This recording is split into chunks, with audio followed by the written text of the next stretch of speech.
Imagine this. You are a 13-year-old kid. A horrific tragedy has just taken away your mother.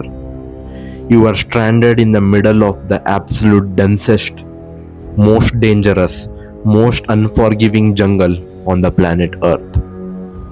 And your only companions are your 9-year-old sister, your 4-year-old brother, and a tiny 11-month-old infant. No food, no shelter, surrounded by jaguars, venomous pit vipers, and armed militant groups, and various other dangerous animals. For 40 days, the entire world assumed that you were dead. Elite special forces and hundreds of indigenous trackers combed through the wilderness, looking for what they called a tiny flea on the giant carpet. But against all mathematical odds, the jungle didn't take them. Today, we are going to completely break down the harrowing and completely factual day-by-day story of Mukutai's siblings.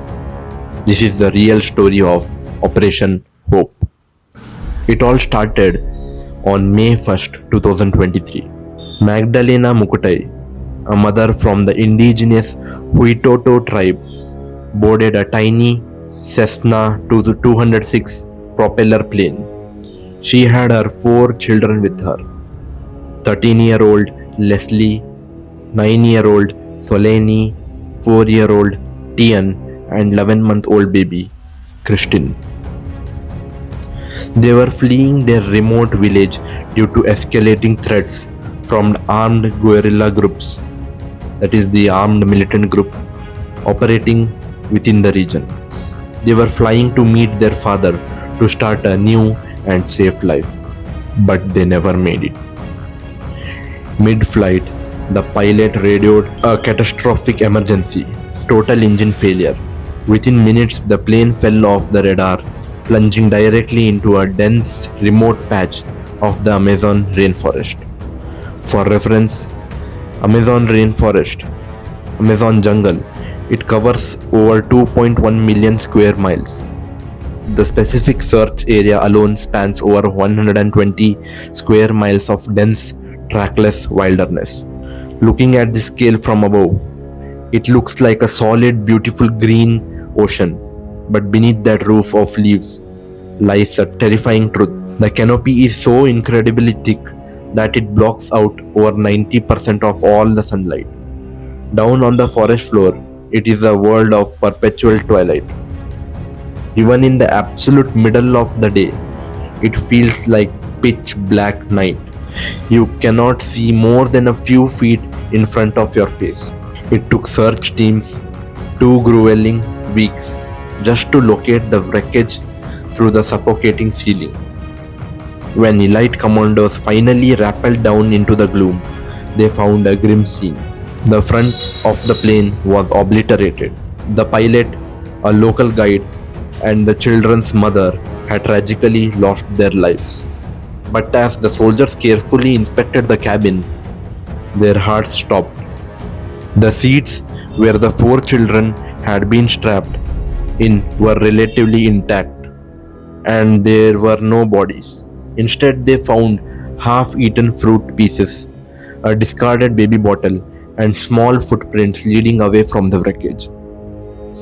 The kids were alive, but they were completely alone in a living green hell. To understand how a 13-year-old saved 3 toddlers in a place where grown adults, I repeat, even grown adults perish within days, you have to understand the Huitoto culture. Growing up in the Amazon, the children's family didn't shield them from the forest. They taught them to respect it and how to survive it. Their aunt later revealed that the children regularly played survival game together. Leslie and Soleni would build tiny miniature camping sites, learning how to pitch makeshift shelters and how to take care of baby in the wild.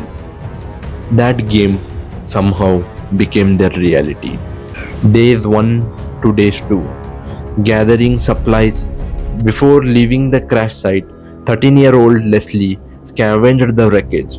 She filled a plastic soda bottle with water and recovered a couple of small bags containing clothes, a towel, a flashlight, two dead cell phones, a toy music box, and a crucial item, the bag of farina, a coarse high-calorie cassava flour.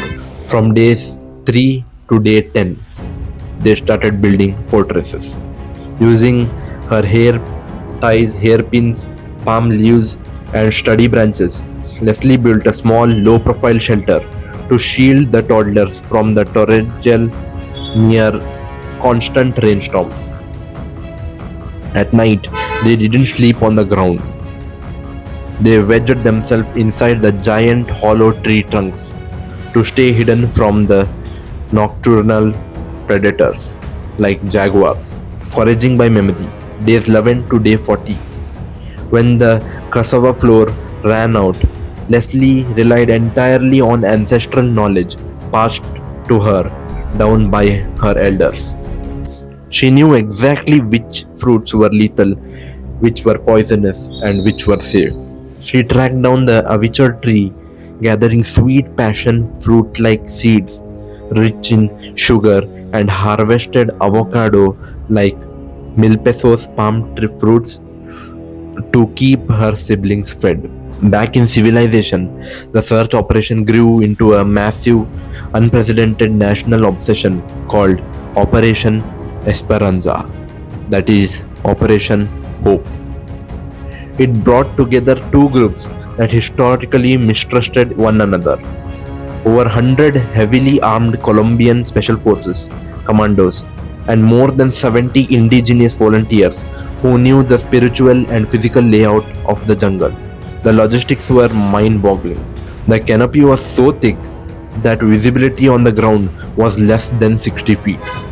Helicopters hovered above the trees, blasting a recorded message over massive megaphones.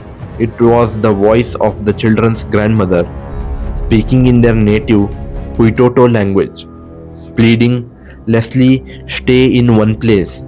The army is looking for you." Airplanes fired flares into the night sky to illuminate the forest floor, and the military dropped over 10,000 flyers written in indigenous languages alongside survival food kits. But the jungle played tricks on them.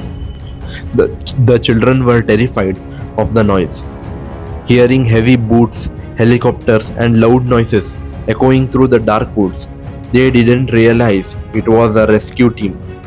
They feared it was the armed militants their mother had been fleeing from. So they kept moving, accidentally evading the search team. At one point, rescuers missed the children by a matter of mere yards, completely unaware that 4 kids were hiding in the dense brush right next to them.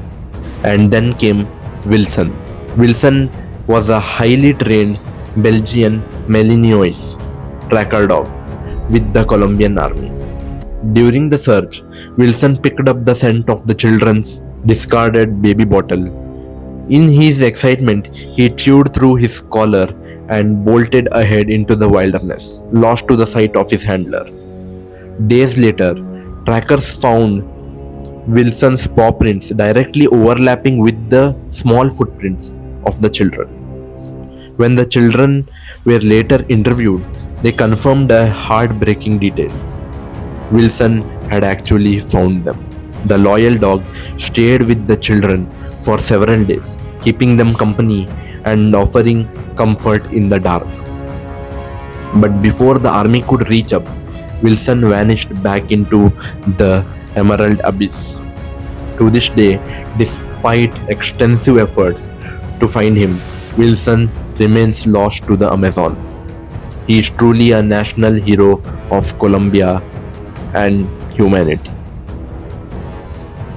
Finally, on June 9, 2023, exactly 40 days after the crash, a small group of indigenous trackers heard the faint cry of a baby, pushing through a thick wall of vines just 3 miles away from the crash site. They saw them. 13-year-old Leslie was holding the 11-month-old baby, Christine. 4-year-old Tian was sitting nearby. The first words out of the oldest boy's mouth were, "I want some bread and sausage." They were severely malnourished, covered in insect bites, and dehydrated, but remarkably, they had no major injuries. Leslie's quick thinking, emotional strength, and traditional survival skills had kept every single one of her siblings alive for over a month in a condition that would break down even adults, even survival experts. The president of Colombia announced the rescue to a celebrating nation, stating simply, "The jungle saved them. They are the children of the jungle." The Mukuti children proved that when modern technology fails, ancestral knowledge, unbreakable family bonds, and the human spirit can overcome the absolute impossible. Thanks for watching the video. If you liked this video, please like, share, and subscribe. Thank you.